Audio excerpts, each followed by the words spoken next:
Hey everybody, Andrew Zimmern here, Spilled Milk, Substack, Ask Me Anything.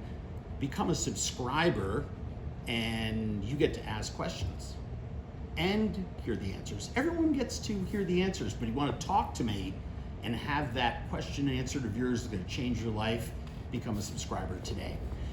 Okay, so many of you have really enjoyed Italy Week. We're going to think about other places in the world that maybe we can devote an entire week to. Italy is such a gimme, right? But maybe Mexico, France, and other big food cultures around the world are good opportunities for us to do that. So let us know, because I'm curious about that. That's me asking you anything. But the most common question was, what about places that are more off the beaten path?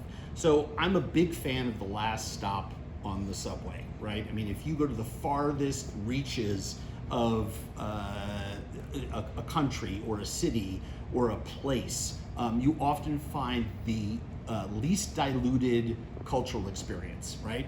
The only issue that I have with the last stop on the subway in Italy is that oftentimes that's super duper expensive, especially when it comes to summertime and especially when it comes to the Italian islands. So Capri, Ischia are wildly expensive. Sadly, they become the St. Barts of Italy. I would go every year with my dad to Capri.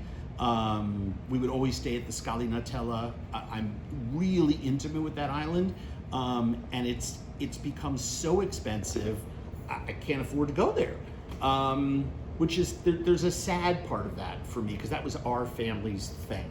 However, there are two things that I would suggest that you do, two places that are undiluted for very different reasons, but I think you would really, really, really like. One of them is Puglia.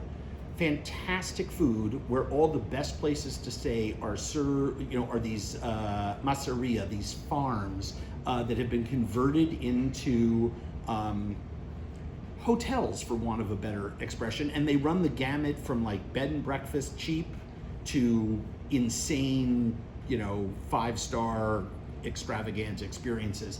Plus, in most of Puglia, you're just a short drive to the ocean, and there's some spectacular beaches. So I've put a whole series of recommendations on Puglia, which I think is an undiscovered part of Italy for most Americans, down here as part of my extra bonus AMA offering.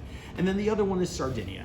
Now, Sardinia is a large enough island, like Sicily, that it has its own culture, its own traditions, and Sardinians arguably hold on to their own culture more fiercely than any other group of Italians that I could think of. And visiting there is just a mind boggler. The most incredible seafood, amazing beaches. Go up into the mountains and the pig farmers are making some of the best ham and salumi you've ever seen. The culture is just incredible. And so, and by the way, you don't need to be Jay-Z on your own private yacht to enjoy the best of what Sardinia has to offer. Great little seaside towns where an incredible seafood meal is not going to break the bank. Again, lots of recommendations down below. So there's two off the beaten path recommendations for you guys that I think you're going to really enjoy that aren't bank breakers.